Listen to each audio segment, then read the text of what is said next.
अगर आप ज़ोबिड एमपी को हर बुखार में, हर केस में और हर टाइम लगा रहे हैं, तो मैं साफ कह रहा हूं, आप इलाज नहीं कर रहे, आप गलती कर रहे हैं।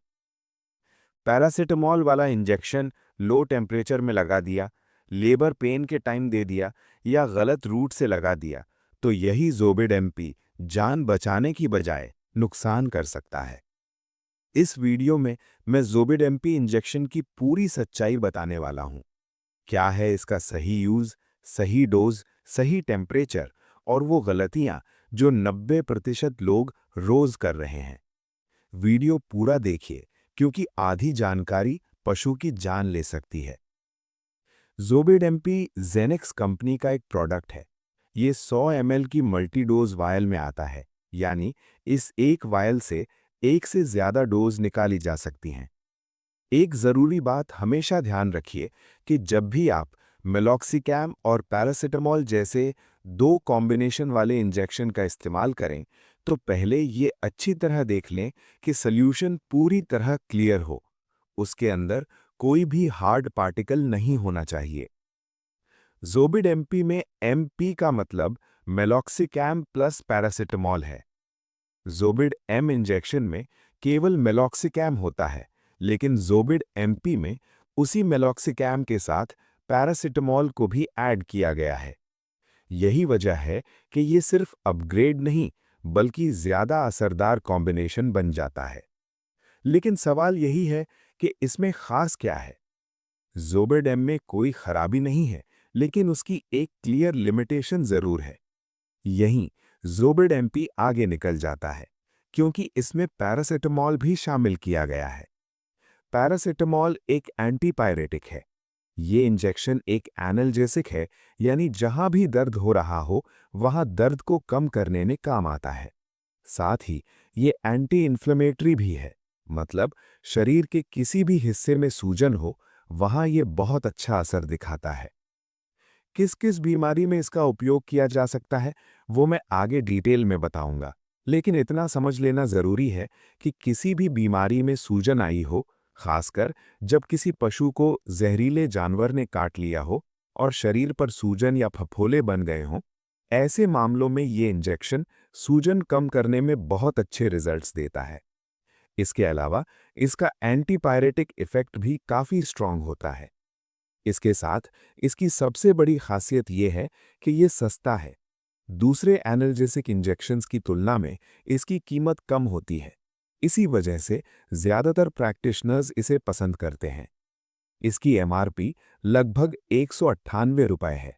इसलिए ये इंजेक्शन हर फील्ड प्रैक्टिशनर के बैग में मिल जाता है।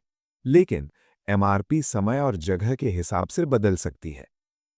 इस बात का विशेष ध्यान रखें कि ये इंजेक्शन सिर्फ इंट्रामस्कुलर रूट से ही लगाया जाता है।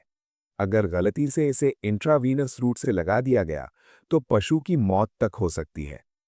और अगर इसे सबक्यूटेनियस रूट से लगाया गया, तो उस जगह पर सूजन हो सकती है, पस बन सकता है और एब्सेस बनने जैसी गंभीर समस्याएं हो सकती हैं। मेलॉक्सिकैम और पैरासिटामॉल के कॉम्बिनेशन वाले इंजेक्शन जब पशु को लगाए जाते हैं, तो ये अक्सर जलन और लोकल इरिटेशन करते हैं। इसी लोकल इरिटेशन की वजह से बकरियां और छोटे बच्चे चिल्लाने लगते हैं। वहीं गाय और भैंस गर्दन को इधर-उधर घुमाने लगती हैं और अनकंफर्टेबल महसूस करती हैं। दर्द की वजह से कई बार पशु स्ट्रेस में भी आ सकता है। इसीलिए इस इंजेक्शन में लिग्नोकेन को साथ में मिलाया गया है। नॉर्मल इंजेक्शन में सिर्फ मेलॉक्सिकैम और पैरासिटामॉल होते हैं। इसमें मेलॉक्सिकैम की मात्रा 5 mg और पैरासिटामॉल की मात्रा 150 mg प्रति ml रहती है। लेकिन इस कॉम्बिनेशन में इनके साथ 1% लिग्नोकेन हाइड्रोक्लोराइड भी जोड़ा गया है। लिग्नोकेन मिलने से इंजेक्शन लगाने के बाद होने वाला लोकल दर्द और जलन कम हो जाती है, जिससे पशु को पहले जैसा नुकसान नहीं होता और पशु तनाव में नहीं आता। अगर आप चाहते हैं कि मैं लिग्नोकेन पर डिटेल में वीडियो बनाऊं, तो कमेंट बॉक्स में लिग्नोकेन ज़रूर लिखिए। लिग्नोकेन एक लोकल एनेस्थीसिया है, यानी जिस जगह ये दिया जाता है, उस हिस्से को कुछ समय के लिए सुन्न कर देता है। अब इसके उपयोग की बात करते हैं। अगर आपके पशु को बुखार है, तो इस इंजेक्शन का उपयोग किया जा सकता है। इसके अलावा अगर पशु को कहीं पर चोट लगी है, घाव हो गया है और उस घाव की वजह से दर्द ज्यादा हो रहा है, तब भी ये इंजेक्शन उपयोग कर सकते हो। अगर आपके पशु को जुकाम हो गया है, तो इस इंजेक्शन का उपयोग किया जा सकता है। इसके अलावा अगर पशु को मैस्टाइटिस हो गया है और मैस्टाइटिस की वजह से टेम्परेचर बढ़ गया है, तब भी ये इंजेक्शन लगाया जा सकता है। किसी भी बीमारी में अगर पशु का टेम्परेचर हाई हो जाता है, चाहे वो बीमारी बैक्टीरियल हो या वायरल, तो इस इंजेक्शन का उपयोग किया जा सकता है। अगर भेड़ बकरी या किसी छोटे बच्चे में निमोनिया हो गया है और उसकी वजह से टेम्परेचर बढ़ गया है, तो इस इंजेक्शन का उपयोग किया जा सकता है। इस बात का ध्यान रखना कि ये इंजेक्शन सिर्फ सपोर्टिव थेरेपी में ही उपयोग किया जाता है। इस इंजेक्शन के साथ एंटीबायोटिक और जरूरी दूसरे इंजेक्शन देना जरूरी है। Dose as directed by the veterinary practitioner. इस इंजेक्शन की डोज पूरी तरह पशु की कंडीशन पर निर्भर करती है, लेकिन अगर नॉर्मल डोज की बात करें तो इसे 1 ml प्रति 15 से 20 किलो बॉडी वेट के हिसाब से दिया जाता है। अगर बड़े पशु का बॉडी वेट 400 से 500 किलो है, तो इस इंजेक्शन की डोज 20 ml दी जा सकती है। भेड़ बकरी का बॉडी वेट 20 से 30 किलो है, तो इसकी डोज 2 से 3 ml लगा सकते हैं। ध्यान रखें, ये इंजेक्शन सिर्फ इंट्रामस्कुलर रूट से ही लगाया जाता है। ये इंजेक्शन प्रेगनेंसी सेफ है, इसलिए इसे प्रेग्नेंट पशु को भी लगाया जा सकता है। इसके अलावा ये हर उम्र के पशु में इस्तेमाल किया जा सकता है, यानी छोटे बच्चों से लेकर बड़े पशुओं तक इसे सुरक्षित तरीके से दिया जा सकता है। लेकिन इस कंडीशन में इस इंजेक्शन का उपयोग नहीं करना चाहिए। जब गाय या भैंस बच्चा देने वाली होती है, उस समय इस इंजेक्शन का इस्तेमाल नहीं किया जाता, क्योंकि उस वक्त पशु को लेबर पेन होना जरूरी होता है। पेन को एनाल्जेसिक लगाकर कम नहीं करना, बल्कि नेचुरली बढ़ने देना जरूरी है। अगर पशु अगले 2-3 दिनों में बच्चा देने वाला हो, तो कम से कम 2 दिन पहले से इस इंजेक्शन का उपयोग बिल्कुल नहीं करना चाहिए। ऐसी स्थिति में अगर ये इंजेक्शन लगा दिया गया तो डिलीवरी में समस्या आ सकती है। अब बात करते हैं टेम्परेचर की। इस इंजेक्शन को लो टेम्परेचर में कभी भी नहीं लगाया जाता, क्योंकि इसमें पैरासिटामॉल शामिल है। नॉर्मली इस इंजेक्शन का उपयोग 102 फ़ारेनहाइट से ऊपर ही करना चाहिए। हाँ, अगर केस स्पेसिफिक है तो पशु चिकित्सक अपने विवेक से 100 डिग्री फ़ारेनहाइट से ऊपर इस इंजेक्शन का उपयोग कर सकते हैं। इस इंजेक्शन के साथ किसी दूसरे इंजेक्शन को मिक्स नहीं करना है। इस इंजेक्शन का एक नेगेटिव पॉइंट ये है कि इसका असर लंबे समय तक नहीं रहता। ये इंजेक्शन कुल मिलाकर लगभग 12 घंटे तक काम करता है।